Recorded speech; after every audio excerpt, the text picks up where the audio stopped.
How do you deal with imposter syndrome? If you do, boy do I.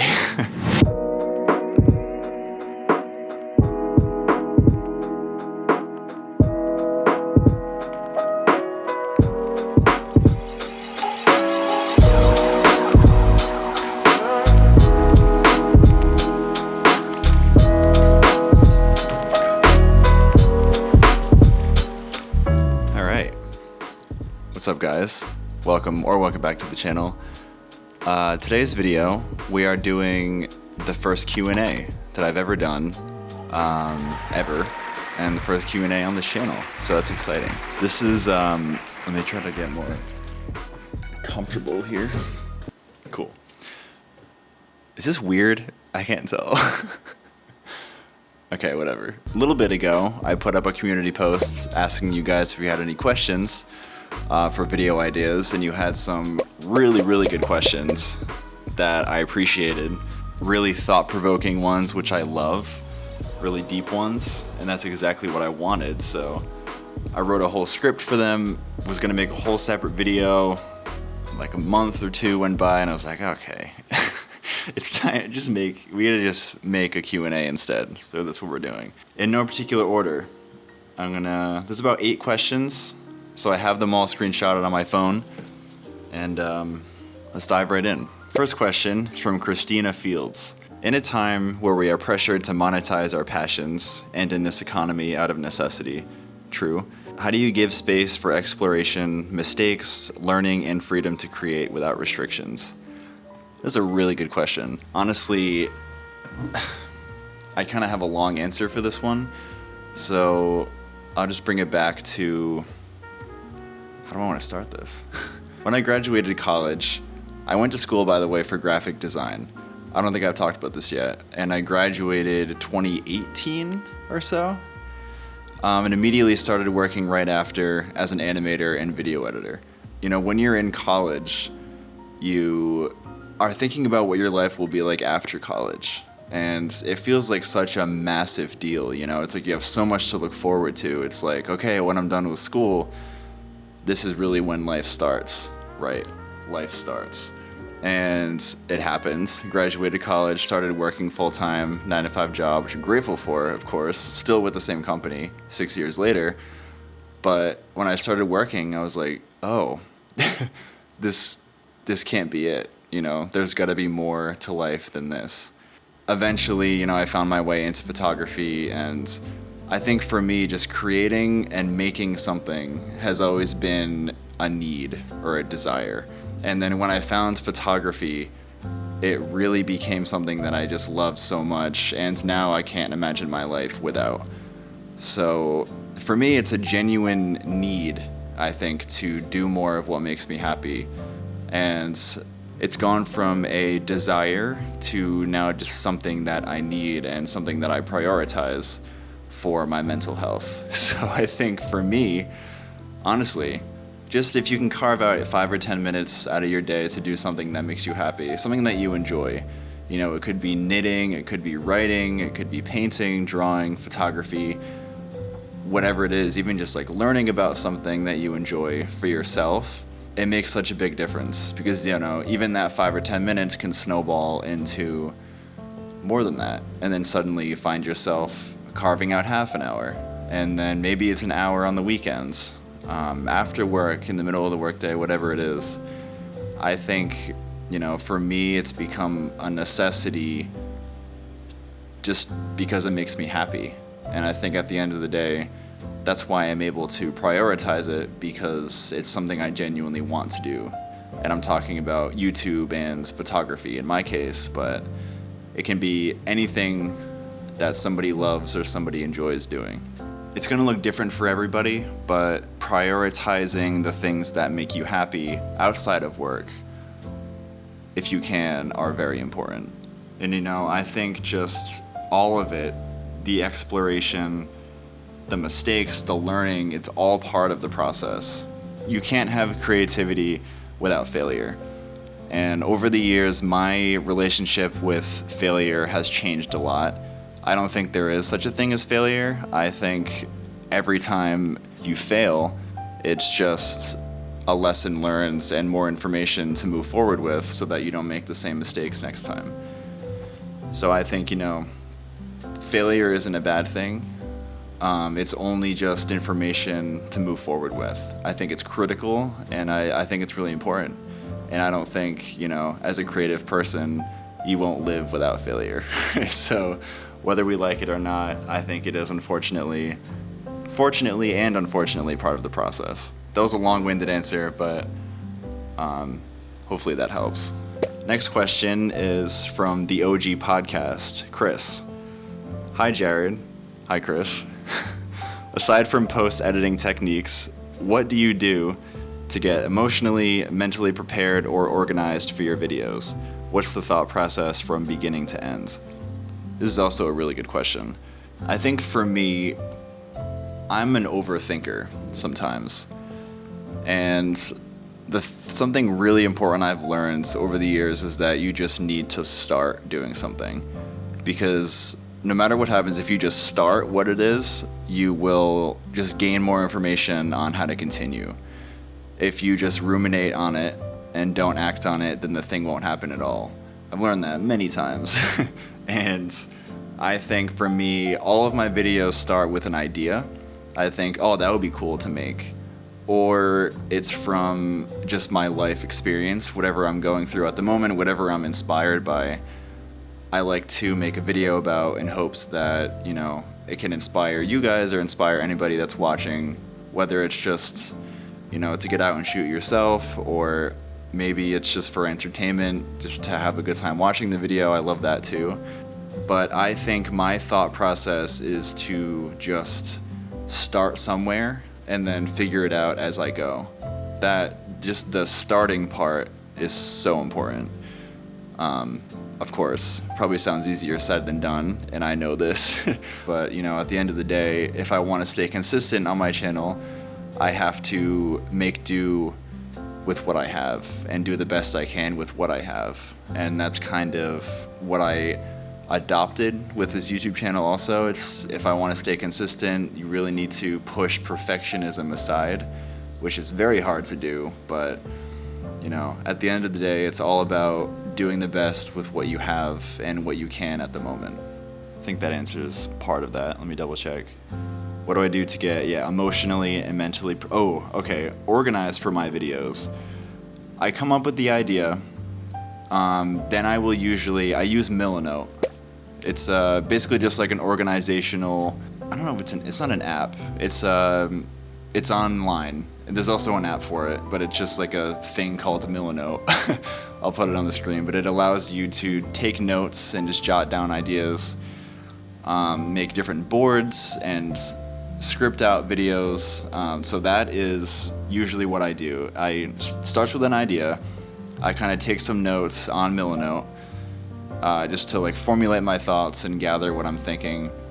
And then from there, it gives me information on what I need. So if it's a POV video, I know where I'm going to go for it, and I just kind of go out and film it. And those are a little more straightforward, but for some of the videos, like the one that I made about making your own luck with street photography, I took notes for that, just kind of made sense of all my jumbled thoughts. And then from there, I recorded the video. And then luckily for that one, I already had B-roll films from previous videos, so I was able to grab from that. But working in Milanote allows me to also figure out what B-roll clips I might need for the video that I'm filming. So it all just starts with an idea, then I go into the planning, writing down ideas, making sense of that idea and my thoughts, and then it's filming. Then I edit my videos in Premiere Pro, edit all my photos in Lightroom, and then I upload it to YouTube. So, I think it's coming up with an idea, making sense of that idea and my thoughts, filming, executing it, and then uploading. And I think too, just getting emotionally prepared, it takes time to get comfortable in front of the camera. It used to take me, when I first started filming my videos in 2020, I was not consistent on the channel yet then, but it would take me months to make a video because I would record it 10 times. So I made my first one put it up a couple months ago, and I've taken way too long to edit the second one, but it's done now, finally. It would take me a long time to edit it, and you know, at the end of the day, I realized you're not gonna learn if you don't just upload the videos and move forward. So I think it just takes time emotionally and mentally to get through it, just to get comfortable with this, and that's part of the process. So a lot of information, but I hope that helps. Let's change spots. I think it'll be cool to switch it up. Okay, we're on the couch. My cat Walter is here, but he just left. He doesn't want to be in the video. Hi. All right, next question from Cold Coffee Photography. But by the way, you're in the comment section all the time, and I just want to say I really appreciate you commenting and watching the videos and talking. All of you guys, you know, it really means a lot. But Cold Coffee Photography asks, how do you deal with imposter syndrome? If you do, boy, do I. How do you combat the fear of being judged while doing street photography? How does New York City change vibes and photographically at different times of the day? So how do I deal with imposter syndrome? This is a tough one. You know, I think everybody at one point or another in their lives feels imposter syndrome, especially if you're a creative or an artist. I feel like I could be wrong. I don't know. I feel like it's very common. And it's something I've definitely dealt with. It luckily has gotten a little bit better, you know, since I've been here in New York for the last year. But when I first moved here, especially, it was rough. It was hard, you know, being in New York. I think I moved here for a lot of reasons, but of course one was to improve as a photographer and to learn as much as possible. But to be showing up to galleries and meeting the people that I was meeting who were incredibly talented, even though I was here to learn, it felt weird being in the same room as a lot of them because they're just, you know, so talented. They've been doing it for a long time. But even though that's why I'm here, you know, like they're not thinking that, like, oh, why is he here? But for me, it was weird at first. And then I think, you know, no matter what you're doing, I think the best way to combat imposter syndrome is to just keep doing what you love, keep being yourself, keep practicing and putting yourself out there. And, you know, over time, I think you will see improvement, and that will help out your confidence a little bit. And I think just, you know, combating the imposter syndrome really comes down to working towards becoming your best self, being who you want to be. And it just comes with confidence, and I think it just comes with time. I think when you start to feel better about yourself, the imposter syndrome slowly goes away. I absolutely still feel it today. Don't get me wrong. My roommate Chich and I were just talking about it the other day, actually. So he also does YouTube, and I think it goes back to being a creative, you know, and as people in general. I find with making these YouTube videos too, I think, why me? You know, like if I'm still learning the craft myself, why should I be making videos about it? But you know, at the end of the day, we all have our own perspectives and our own opinions and our own advice to give, and you never know who it might help or impact. So we all have our own story, and I think it's important for that story to be shared. Might be rambling a little bit, but I think, you know, imposter syndrome is always going to be there, I think, a little bit. Different stages, you know, it's part of the process. And I think I deal with it just by keep going, you know, just keeping it going and doing the best that you can. How do I combat the fear of being judged while doing street photography? You know, I think that's something I still work through, to be honest, also. I think just genuinely because it's something I love doing so much and it makes me so happy. I'm not worried about how I'm perceived while I'm taking the photo, just because I know I'm doing it because I love it. And if something I've learned over time is, like, if anybody does ask you what you're doing, why you're taking photos, it's just, you know, saying you're a street photographer and you're documenting life and just, you know, the moments that happen in it that are often overlooked. having that as an answer, I think, in the back of your head helps, just in case somebody does approach you. Being able to say what you're doing makes a big difference, and how it changes vibes and photographically at different times of the day. So I've really only I mainly shoot on the weekends, but in the afternoon, New York City is always busy. No matter where you go, different areas are busier than others, but you know, at night, I haven't really shot at night too much, only in Times Square, where I know there's like a lot of people. I also don't use flash, so I need lights. So Times Square is usually where I go at night. I can't really speak to it too much about shooting at night. I think during the day, depending on where you go, it's always hectic, it's always crazy, which is great for street photography, you know, because you want as many people as possible. It helps you blend in and feel invisible. I think during the day, in general, depending on where you go, also will feel safer, just because there are people out. But again, I can't really speak too much on nighttime because I don't really shoot a lot at night because I need light. So I hope that helps. Let's see. Chich Bolt, aka my roommate, asks, when you make a video, what is most important to you? The value, the calmness, the entertainment, what do you feel you try to portray? By the way, Chich also has a YouTube channel. You should definitely check out his videos. I will link it below. But I think when I make a video, what's most important to me is making sure that there's always some kind of takeaway. Whether it's purely just entertainment, whether I'm sharing information or knowledge, things that I've learned, you know, maybe it's inspiration, just something, making sure there's some kind of takeaway, whatever that is. I really want to make sure my videos do that. At the end of the day, that's what's important to me, is just there being some kind of takeaway or information that you can walk away from watching the video with. All right, move locations one more time. I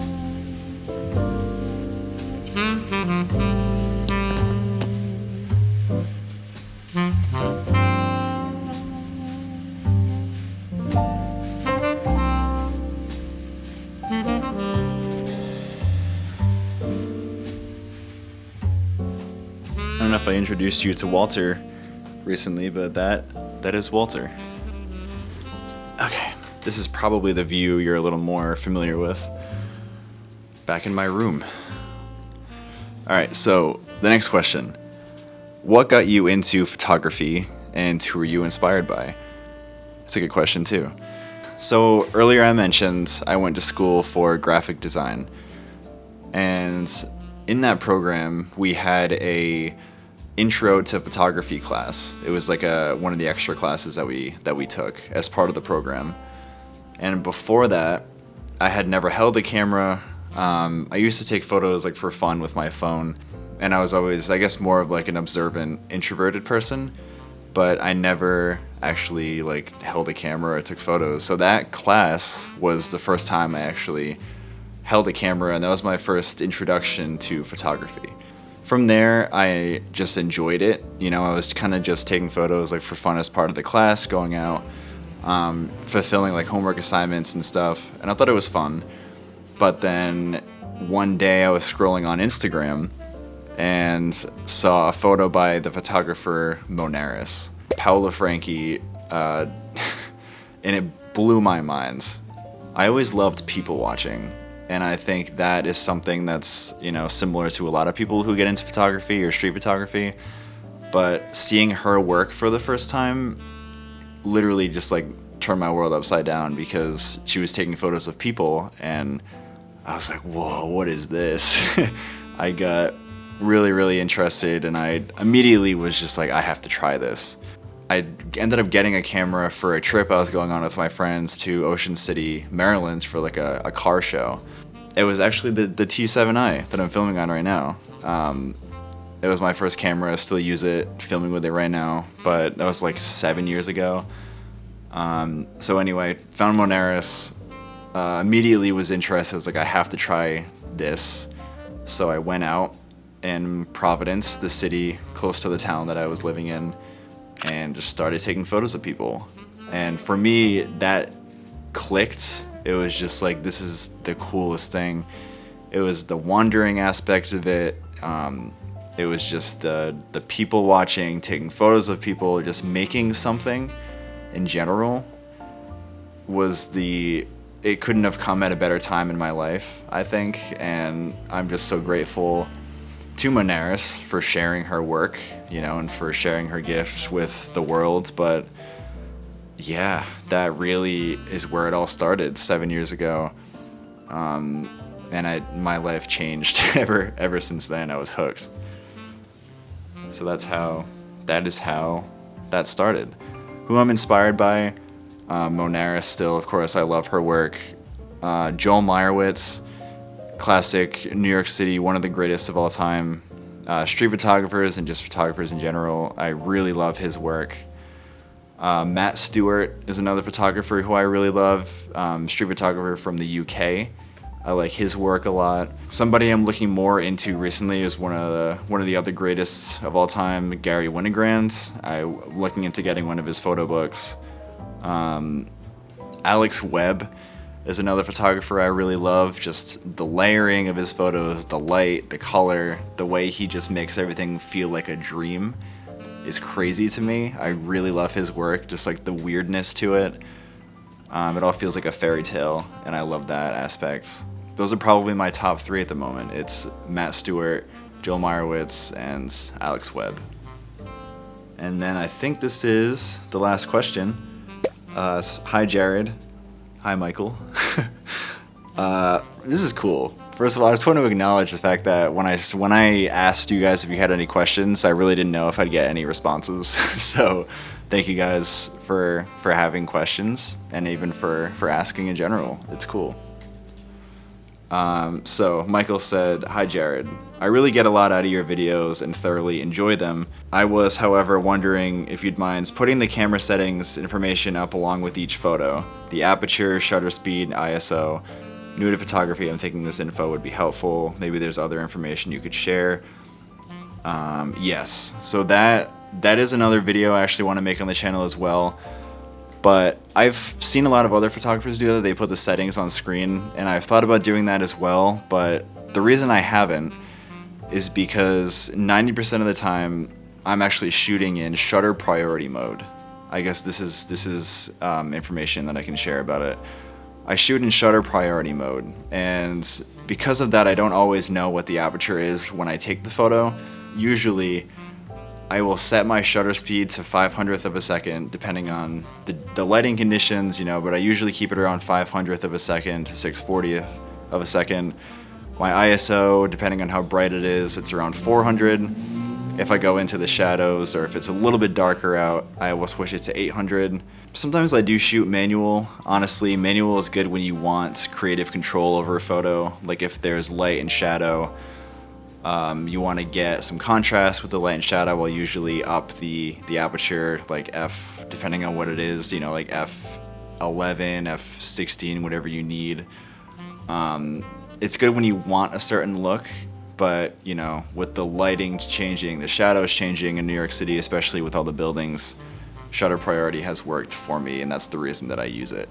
So hopefully that helps. As far as gear, I keep it really simple. I have my Canon T7i 24mm pancake lens, and I do have a UV filter on it for no particular reason other than to just protect the lens, because I've dropped a lens before, or a lens has fallen out of my bag and the glass cracked. Terrifying. And then the lens filter was stuck on the actual lens, so I brought it to a camera store, and luckily the filter cracked, not my lens. So the filter saved my lens glass from breaking. So highly recommend UV filters on your cameras as well, just to protect the glass. Is that all the questions? I think it is. Man, I was so nervous to make this video. Talk about imposter syndrome, oh, there's one more. Okay, one more. The OG podcast, another one from Chris. What gets you through your nerves being in front of a camera? What motivates you or gives you courage or confidence to be in front of a camera solo and put out content? This one, to be honest, is solely spending more time in front of the camera and doing it. Like I said earlier in the video, when I first started making videos, it would take me a long time. Like my heart would literally be pounding as soon as I started recording, as soon as I would hit record on the camera. Just being so nervous, you know, and I think it's normal. Walter is in his litter box, you can hear the background noise. I think it's, you know, especially when it's something new, it's gonna be scary, it's gonna feel uncomfortable. And just like anything else, the more that you do it and the more time you spend doing the thing or talking to the camera in general, the easier it does get over time. And I was literally just saying, I do still get nervous sometimes making videos, specifically these talking ones, because I want to make sure my head is like, oh, I want to make sure I say the right things. I don't want to keep like repeating myself so it doesn't take longer to edit, those kind of things. But you know, it all comes with time and experience, and it truthfully does get easier as you go. So like I was saying before, just starting is the most important part, and then you figure it out as you go. And I think for me too, what's helped a lot is just fully being myself, you know? Not feeling like I need to be perfect, not talking a certain way. If I mess up, acknowledging that I mess up, like it just makes the whole process easier when you're fully being yourself, because you don't have to try as hard, you know? Like you don't have to make it look or feel a certain way. If you're just genuinely being yourself, then it is easier. And that's gonna look different for everybody. Like some people are more elegant in the way they talk, some people are really smooth, they sound really professional. Everyone's gonna be different. And I think, you know, it's just whatever is natural for you will come through in the camera. And that also comes with time, you know. So it's just honestly starting from where you are and learning as you go. Okay, that is all the questions. And like I said, I was super nervous to make this video. Hopefully it makes any sense, anything that I said. The imposter syndrome was kicking in on this one, so I'll be the first to admit it. You know, it's all part of the process. You know, dealing with it as you go is what's key. That is going to do it for this video. Thank you guys so much for the questions, for watching the videos, just for, you know, being a part of this journey. I really appreciate it. It really means a lot. It's just really fun. So hopefully you guys learned something, hopefully you had some takeaways, and hopefully my responses made sense. Yeah, that is gonna do it for my first Q&A. I could do more of these in the future. I have a lot of, actually. So I literally right now have like a list of like videos that I'm working on, and editing, ones that I want to film. I want to do more topical videos where I do more talking. So that's going to be coming up on the channel. If you enjoyed this video, give it a like. If you are interested, consider subscribing to the channel. Would really appreciate it. And that's going to do it. Thank you so much for watching. Get out and shoot. Just do more of what makes you happy. And I will see you next time. See ya.